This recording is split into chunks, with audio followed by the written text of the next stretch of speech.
పాకిస్తాన్ వేదికగా America Iran మధ్య జరగవలసిన రెండో విడత చర్చలు జరుగుతాయా లేదా అనేది ప్రస్తుతం హాట్ టాపిక్ గా మారింది. ఈ క్రమంలో ఇరాన్ పార్లమెంటు స్పీకర్ మహమ్మద్ గాలిబఫ్ కీలక వ్యాఖ్యలు చేశారు. అమెరికా అధ్యక్షుడు ట్రంప్ తమపై బెదిరింపులకు పాల్పడుతున్నారని, వారితో చర్చలకు అంగీకరించే ప్రసక్తే లేదని తేల్చి చెప్పేశారు. కాల్పుల విరమణ ఒప్పందం ఉల్లంఘనతో పాటు తమ నౌకల రాకపోకలపై దిగ్బంధనం విధించడంతో ట్రంప్ దౌత్య సంబంధాలను దెబ్బతీశారని గాలిబఫ్ ఆరోపించారు. టెహ్రాన్ లొంగిపోయేలా ఒత్తిడి చేసేందుకు, యుద్ధం తిరిగి ప్రారంభించడానికి ఈ చర్చలను ఓ సాకుగా చూపేందుకు ట్రంప్ ప్రయత్నిస్తున్నారన్నారు. అయితే బెదిరింపుల మధ్య జరిగే చర్చలను ఇరాన్ ఎప్పటికీ అంగీకరించదన్నారు. ఈ క్రమంలో గత 2 వారాలుగా సరికొత్త వ్యూహాలు అమలు చేసేందుకు ప్రణాళికలు రచించిన ఇరాన్ యుద్ధానికి సిద్ధంగా ఉందంటూ హెచ్చరించారు. ఇరాన్తో చర్చల కోసం అమెరికా ఉపాధ్యక్షుడు జేడీ వాన్స్ ఇవాళ పాకిస్తాన్లోని ఇస్లామాబాద్కు వెళ్లనున్నట్లు తెలుస్తోంది. మరోవైపు ఇరాన్ చర్చల్లో పాల్గొనడంపై భిన్నమైన వాదనలు వినిపిస్తున్నాయి. అమెరికా దిగ్బంధనం ఎత్తివేసే వరకు చర్చల్లో పాల్గొనేదే లేదని ఇరాన్కు చెందిన ఓ వర్గం చెబుతోంది. చర్చల కోసం ఇరాన్ ప్రతినిధి బృందం ఇవాళ ఇస్లామాబాద్కు వెళ్లేందుకు సిద్ధమవుతుందని ఆ దేశానికి చెందిన మరో వర్గం చెప్పినట్లు మీడియాలో వార్తలొస్తున్నాయి. ఇక చర్చలకు జేడీ వాన్స్ హాజరు కానున్న వేళ గాలిబఫ్ కూడా ఇందులో పాల్గొనే అవకాశం ఉన్నట్లు తెలుస్తోంది.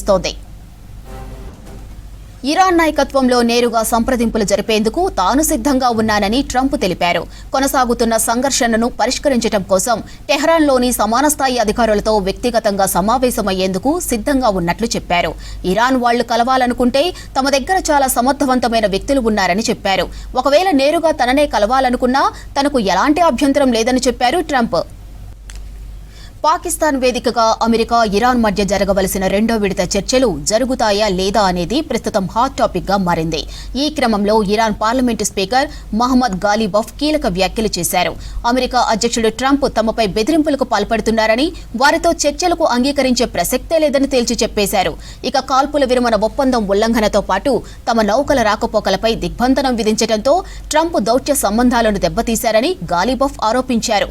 టెహ్రాన్ లొంగిపోయేలా ఒత్తిడి చేసేందుకు, యుద్ధం తిరిగి ప్రారంభించడానికి ఈ చర్చలను ఓ సాకుగా చూపేందుకు ట్రంప్ ప్రయత్నిస్తున్నారన్నారు.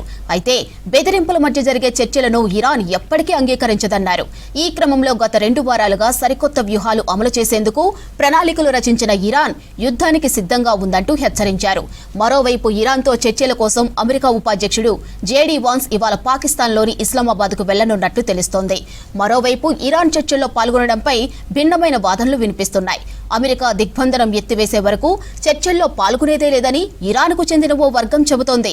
చర్చల కోసం ఇరాన్ ప్రతినిధి బృందం ఇవాళ ఇస్లామాబాద్కు వెళ్లేందుకు సిద్ధమవుతుందని ఆ దేశానికి చెందిన మరో వర్గం చెప్పినట్లు మీడియాలో వార్తలొస్తున్నాయి. ఇక చర్చలకు జేడీ వాన్స్ హాజరు కానున్న వేళ గాలిబఫ్ కూడా ఇందులో పాల్గొనే అవకాశం ఉన్నట్లు తెలుస్తోంది. ఇరాన్ నాయకత్వంతో నేరుగా సంప్రదింపులు జరిపేందుకు తాను సిద్ధంగా ఉన్నానని ట్రంప్ తెలిపారు. కొనసాగుతున్న సంఘర్షణను పరిష్కరించడం కోసం టెహ్రాన్లోని సమాన స్థాయి అధికారులతో వ్యక్తిగతంగా సమావేశమయ్యేందుకు సిద్ధంగా ఉన్నట్లు చెప్పారు. ఇక ఇరాన్ వాళ్లు కలవాలనుకుంటే తమ దగ్గర చాలా సమర్థవంతమైన వ్యక్తులు ఉన్నారని చెప్పారు.